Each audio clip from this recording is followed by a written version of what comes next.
I will now give the floor to InZone. So I will present to you Thierry Agagliate. He has 25 years experience leading innovative humanitarian and development programs worldwide in a broad range of domains: human rights, health protection, migration, justice, education, and so forth. He has occupied multiple country and regional direction positions, as well as central senior management functions for NGOs, mostly humanity and inclusion and terrorism. Pioneer for the last 18 years in the digital transformation of humanitarian and development programs, he has created and led TDH Innovation Unit and led numerous bold and high impact programs. In 2020, Thierry has joined InZone as Executive Director, another pioneer project of Geneva University, delivering higher education in refugee camps with an innovative connected learning approach.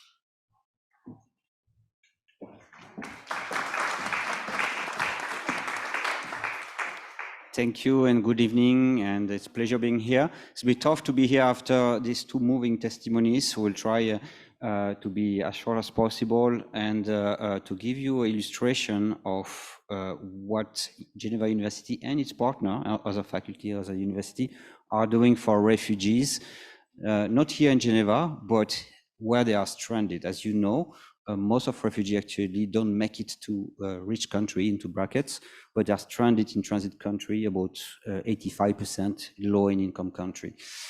Many of them live in refugee camps, and access to tertiary education is very limited to them.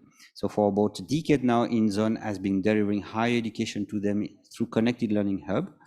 And tonight, you will have a few illustrations of what we do in this camp. And the second part of this presentation, we'll keep a surprise from Azrak. You will hear something from our students. And maybe before moving to a presentation, we can start with just a few pictures. Lou.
Thank you. So that was a teaser. So I will spare you the first 3 slides of my presentation because there is nothing new that you haven't heard. But basically, the model of action of InZone is delivering tertiary education through connected learning hubs. These hubs actually operate by NGO. They are staffed by refugees. And we have right now 4 of them, 2 in Niger and 1 in Jordan, 1 in Kenya, and maybe more in the futures. And they host a wealth of programs that are proposed and that are designed by partners, faculties, and universities, not only Geneva, many. Some of them have been specially designed for them. So it's my pleasure to invite to this panel the Professor Karl Blanchet from the Faculty of Medicine. He's the head of the Geneva Center for Humanitarian Studies and of InZone. And Professor Thierry, who is a professor from the International Dimension of Education in the Faculty of Science of Education and Psychology. So both of them are going to give us an idea of what has been designed for refugees and practitioners for InZone and has been launched more recently. Maybe we can start. by Professor Akari. Please tell us about the Yes, certificate of open study. Yes, thank you, Thierry, for the invitation. I will say a few words about the cost, the certificate of open study in education in emergency. And indeed, I will start by speaking a little bit about the context of Niger.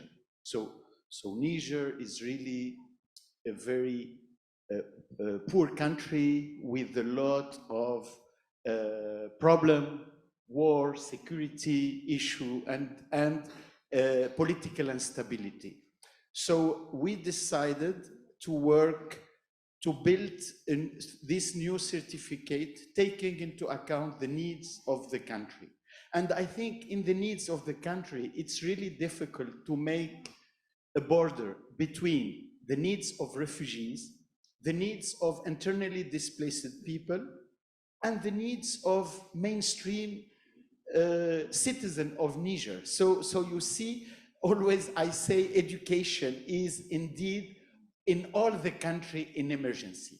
So we decided really to have our audience targeting, of course, refugees, but also internally displaced people, people working in non-formal education, and school teacher in the formal education system. So this is the target.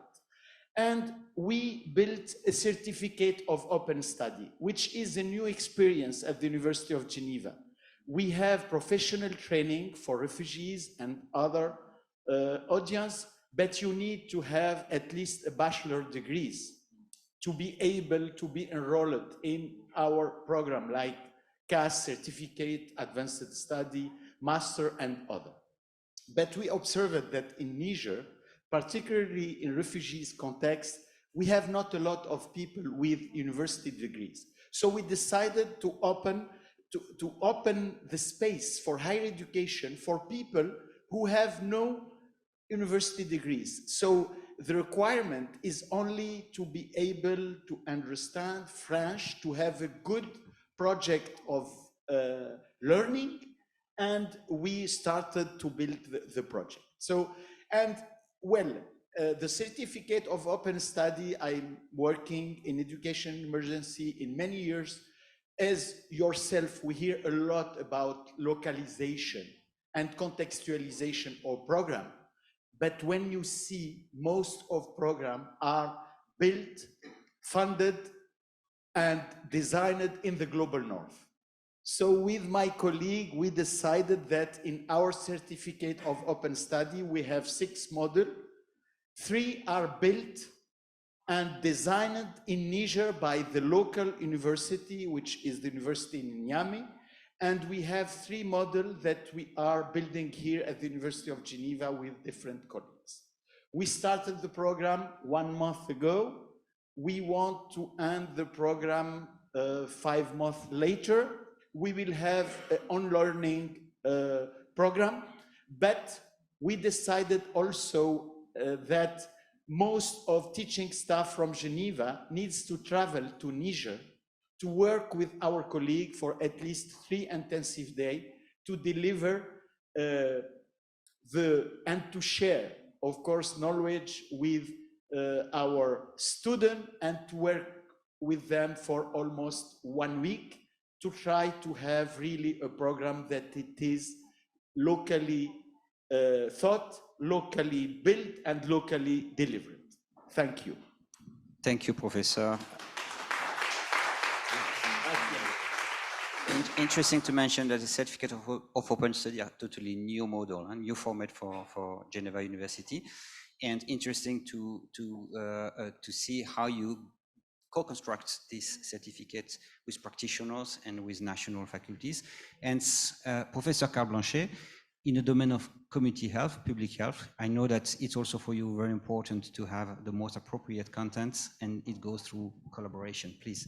Yeah. Okay. Thank you very much. So yeah. So at InZone we realized that the first places that were locked down during the pandemic were refugee camps. They were the first ones. And suddenly our students from the different hubs in Azraq, in Jordan, but as well in Kakuma, in Kenya, calling us and said, okay, what do we do? What are we supposed to do in this kind of situation? And then from the Faculty of Medicine, providing some support in terms of what we're supposed to do in terms of hygiene, and then talking about the fact that they have no access anymore to health professionals because they cannot go out. In case of emergency, they were stuck inside the camp. So and then we went back after the pandemic, going back to the hubs and saying, look, now I think it's important that we work on community health. Community health is about providing some skills to non-clinicians on how to provide any kind of basic care to their communities and to their families. The way we thought about this course was about, and again, it's a certificate of open studies. So this great innovation from University of Geneva. You don't have a degree, it does not mean that the door is locked in front of you and you can get access to universities. And that's a fantastic opportunity. Building a course is also about thinking about the context, university context, but as well the course context in each country. Community health in many countries where we work, and Kenya is one of them, can be a business model for a lot of universities, national universities, but as well training institutes. So it was very important for us that we do not compete with these national actors, but we bring something new. We add something to this landscape. We realized as well that our colleagues at the Faculty of Medicine wanted to pitch the course very high. So we had to bring them down a little bit in terms of they're not medical students, be careful, that we cannot pitch the course too high. But as well, we wanted to add something that does not exist currently in the world, which is an advanced course on community health with a university degree at the end. So Jalil, Professor Akari in Niger worked a lot with the National University. We tried to find national partners in the three countries where we work. It was not that easy. And however, the strength of our course is a co-creation with international NGOs and national NGOs. So we have a lot of partnership with these health organizations working in camps, providing healthcare services to refugee populations. And we co-design with them some of the courses. So, and these courses are very much about trying to make sure that they get the skills to help themselves, to help their families, their communities, and why not to get a job at the end. So that was important. Another aspect we have in mind is now to discuss with national universities to negotiate that with this new degree they have, it can be an entry point for them to continue their studies in a national university. If someone wants to become a lab technician, a nurse assistant, actually they can use this degree to negotiate and to continue their studies. UNHCR as well was very clear as well about thinking about what kind of skills you can bring to people if they want to return home at some point. And community health, one of the key areas that people spotted and ranked at the top priority for themselves. So here we are. This course I just started exactly at the same time as Professor Akari in the three countries, and we now have 70 students who have enrolled to the course. They're going to finish in 3 or 4 months the course, and will be the first cohort to be graduated from University of Geneva. We have already received a lot of requests from UNICEF to go to Afghanistan and to train people on community health. There's a fantastic network of community health supervisors in the health system in Afghanistan, but they have not been refreshed or retrained for 10 or 15 years. So this course could be a response to that. The EU as well, as my last comment, and I can see you, Thierry. My last comment is that we want to go to other countries. So the EU, the European Union, wants us to go to Yemen, to Syria, to other countries, and to expand to other part of Jordan as well, in the Zatari camp in Jordan. So, and the model we have is that this course can be available to a high number of people. So we want to be simply the initiator of this course, but we want other actors to take the course and to bring it to take it to other countries. Thank you, Karl. Thank you so much, Professor Akari. So just to wrap up, we have here two new models, two new formats where universities really focus on employment, practice, direct, basically, impact on refugee camps. So thank you so much for this presentation. And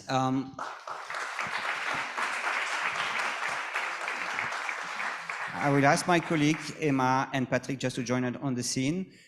Just to finish with the certificate of open study, a big thanks to the state of Geneva, who is actually funding the program. And the program are in French and English. And the question of the language is an issue, as you can imagine. So we have Emma Sebastiani, who is a professional interpret, and she's also a program manager for every language program in InZone. Emma, tell us a bit about the challenge of language and what are we doing to try to overcome them. Thank you. So language skills are not merely an asset. They can be transformative tools. They can, for instance, lead to scholarships, they can enhance employability, and they can foster multicultural understanding amongst refugees. So that is why language proficiency really stands as a pillar of our initiatives. We offer English and French programs, each supported by key partnerships. In Jordan and in Niger, the English program is supported by InZone's State University and King's College London. And since 2020, we've been able to support about 100 Syrian refugees, Syrian learners, enhancing their academic preparedness. Our French program is supported by the French Embassy in Nairobi and by Prep My Future, which is a learning platform. And the program focuses on the so-called DELF exam preparation. DELF is the Diplôme d'études en langue française. So it helps with enhancing employability. And we also have a partnership with WUSC, which is a Canadian NGO, also around DELF preparation courses, but for French-speaking refugees in Uganda and Tanzania. And that leads to pathways for resettlement in French-speaking Canadian universities. I should say that the very heart of our language programs is really human talent. Students are supported by a dedicated team of international tutors, following the students online, helping them to practice once a week, practice their language skills and communication skills. And what you see on the right-hand side is the poster for the recruitment campaign. And I'd like to thank them all because they really are the life and blood of our programs. But it's not just about languages, it's also about communication skills. Obviously, language skills naturally enhance communication abilities, and our top students really want to become professional communicators, to share ideas and insights through a variety of media channels. That's why we created a communication studies pathway in collaboration with University in Milan, covering the fundamentals of communication and the new media.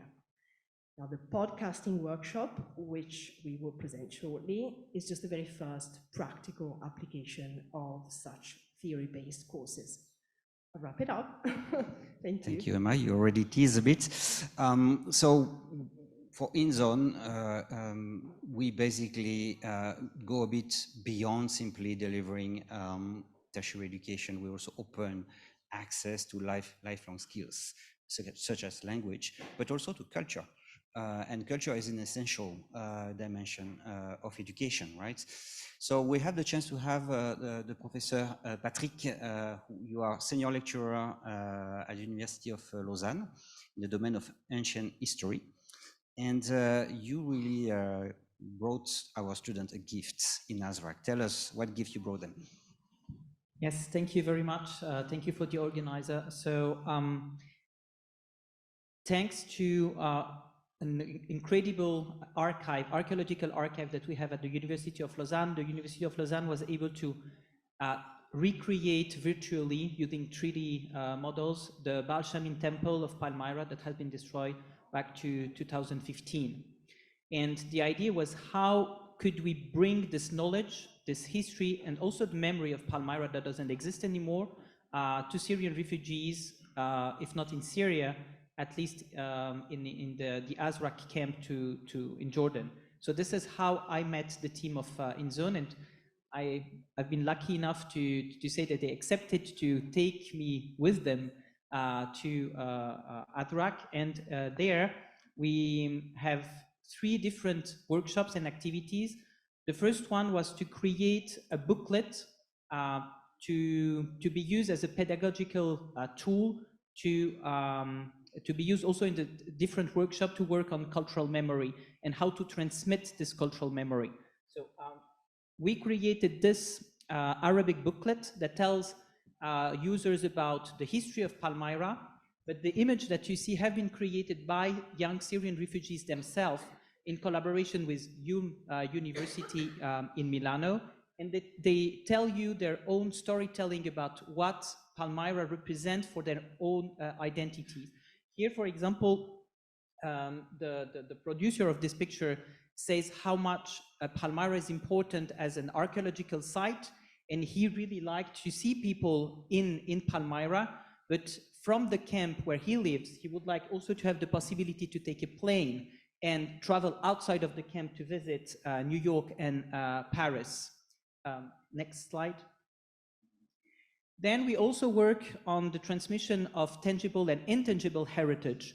So based on the study of ancient pattern use for embroidery in antiquity, we created an embroidery workshop that is also described in the booklet in Arabic that we produce with Syrian refugees in Azraq. And you have here some pictures showing people sewing, producing embroidery objects in the Azraq camp. The idea here is to materialize the memory in an object, daily life object that you can keep with you. So instead of just thinking about your history, how to transmit your history, you create an object, an artifact that tells you about your identity and this memory, an object that you can use or you can transmit and keep with you. And next slide, please. The last workshop we organized was a workshop based on digital humanities and the use of virtual reality to recreate something that doesn't exist anymore. So as we had the 3D model of the temple, we brought the helmet to use the 3D model and shared the 3D model of the destroyed temple with Syrian refugees in Azraq. So just before showing you the last video, you have a 1-minute video, which is a testimony from a young girl that participates in all the workshop, and she will tell you better than me how she felt and how important the workshop was. I should say that this project is amazing, and it's all a history of meeting. It's meeting, a history of meeting people and creating a network. So thanks to InZone, I myself was able to go there. Then we organized an exhibition that I invite you to go at the Musée Romain de Nyon, running to mid-January. And we didn't produce a catalog for this exhibition showing our work here in Switzerland, but we did a series of podcasts thanks to Chahut Media. And when Chahut Media knew about this project, so the idea of going actually to Azraq came. So it's a history of meeting people and building a project after another project, with University, with InZone, with Lausanne University, and with Chahut Media. So thank you very much, and we can launch the last video to the testimony. Thank you.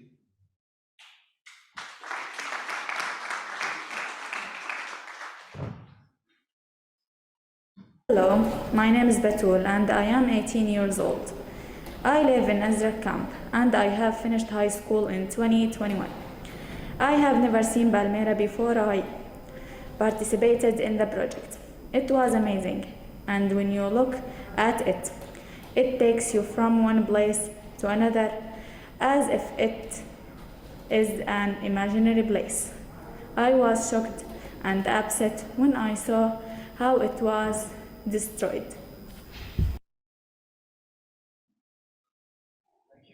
Thank you. Thank you, Patrick. Thank you, Emma. So since we are in Azraq, we have heard our colleagues before saying nothing about us without us. It won't be ecologic to ask our students to come here just for a few minutes, but we have something more interesting. In InZone, we used to say that we not just educate, we also empower.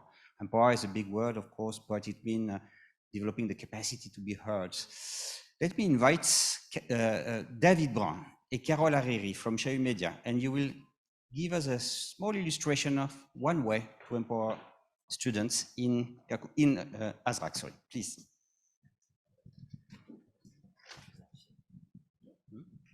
Thank you. Thank you so much for having us. Thank you, Thierry. So just a quick word, as Patrick said, we are Chahut Media. We're a small podcast production company based in Geneva. And our goal is to use native podcasts to raise public awareness on social issues and cultural issues. And so we want to give a voice to those who usually don't have one. We have a small film to introduce what we did with you in October, last October, with Patrick Michel also in Azraq. First, maybe the film, and we talk just after that.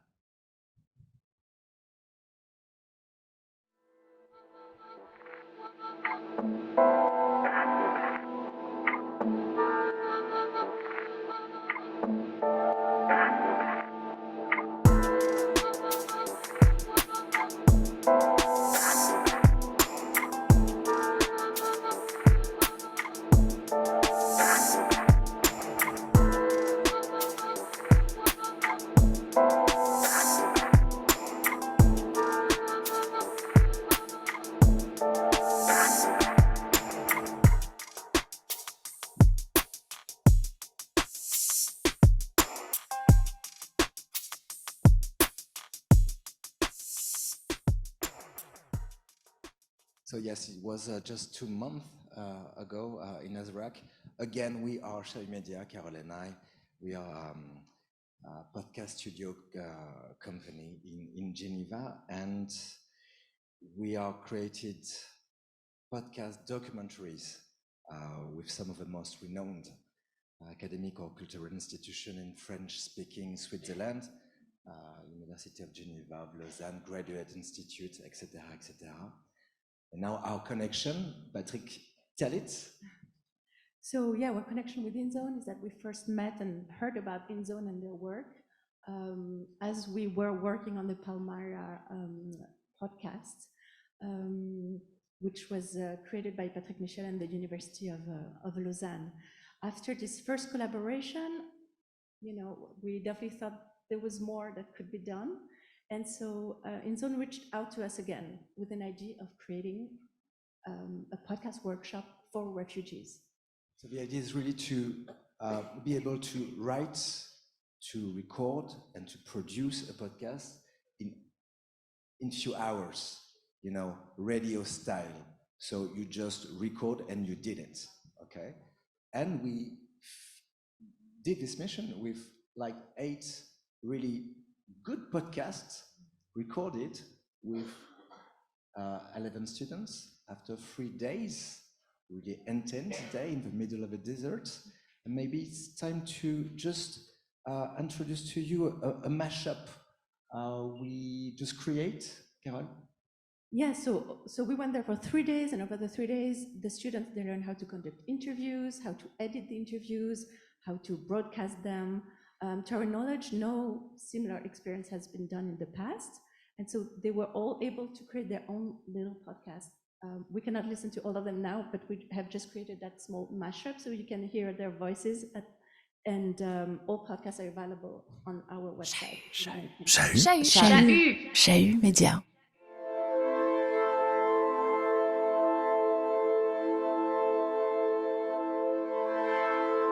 My name is Batul.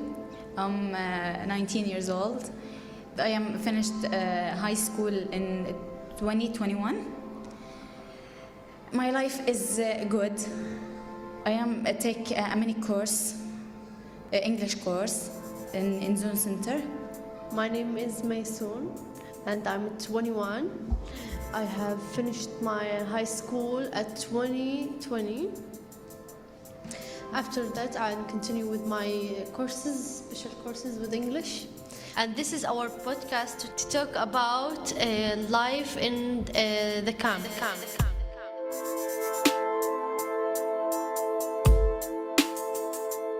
My name is Yasser, and I'm living here at the refugee camp for like 7 years. My name is Abdullah Salim. I am the team leader for InZone Hub at Azraq camp. My name is Ayham Al-Ghali. I am 23. I'm working with InZone as a course facilitator here before 2 years. My name is Matib. I'm a Syrian refugee living in Azraq camp. I've been living in the camp for 9 years. My name is Abdel Kafi. I'm from Syria. I'm 27 years old.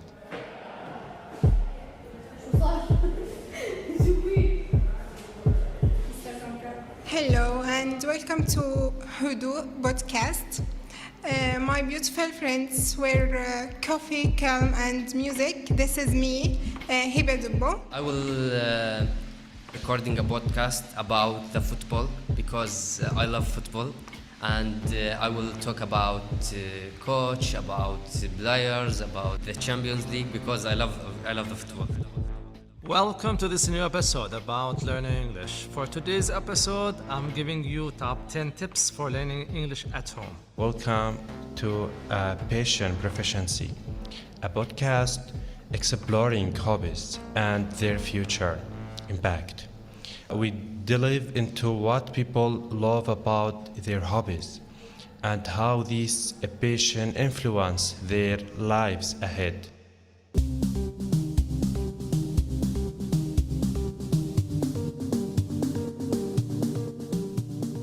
Hello, my name is Bahija. Hello, my name is Marwa. Today we would like to meet Omran to ask him some questions. Let's start. Would you like to introduce yourself? Hello Bahija, hello Marwa. My name is Imran. I'm a Syrian refugee in Azraq camp. I work as a guidance counselor. I work with the youth. Sometimes I work as interpreter and translator. It's my pleasure to meet you both. Okay, what is your purpose in this life? My purpose in life is to live in peace, to be satisfied, to make it short as to live in stability. This is also a perfect sign for good things to happen. Coffee. Oh, it's great. It's good luck. Can you share your personal journey and circumstances that lead you to become a refugee in the camp?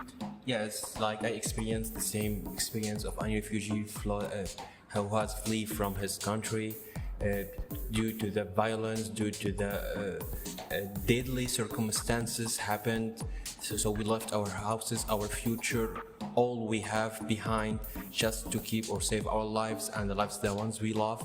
So we headed firstly to the Jordanian-Syrian border because our city was under fire, despite there are a lot of civilians and residents. So that was very brutal, that was very dangerous for a place to be in. So we finally arrived to the Jordanian and Syrian border, and we had the decision to come back, not to go to Jordan.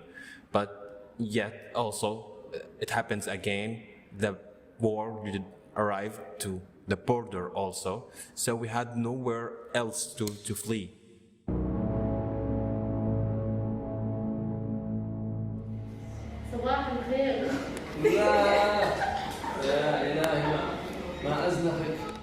Why do you choose this way? May you explain? I don't think I choose this way. The way it chose me. I don't have a lot of options to make. I'm just here in the camp. I live here, like everybody here. I've studied the university degree. I didn't choose that. I need to do that because there's no really another option for me. I mean, there's an option, but it's not really allowed to me going back to my country, to Syria, because I don't want to go back there until it's really clear of the regime there or the problems happening now. I don't think I will feel safe now if I return there. So I don't choose this plan.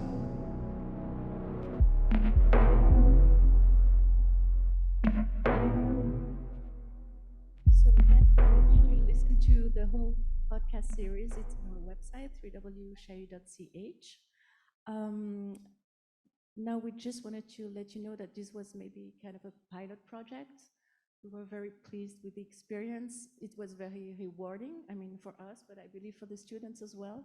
And so we're very proud to announce that the program will continue. We have received funding to continue the program, so do online training for podcasting and communication, but also in person. And what's very special about this project is that we will have our own reporters, correspondents from the camp. So they will conduct interviews there, talk about their daily life, but also about, you know, their dreams, aspirations, their future. And from this recording, we'll create a podcast, which will, I believe, be the first podcast ever created from within a refugee camp. Do you want to add something, David? Thank you so much. Thank you so much, Karol and David. The podcast has been really a nice really way to both give expression channel, and also to develop skills in terms of communication. And interestingly, I know that our professor have identified the podcasting as a pedagogic tool for student production. So that means that they will recycle these skills also for the student assignments. Thank you so much. Congratulations for your projects. And I will conclude just to thank all of you and all the partner of InZone, many faculties, which I have no time to name here, 800 students, the support of the state of Geneva and the Ville de Genève, the city of Geneva, and also the hospital of Geneva, and many foundations. Thanks a lot.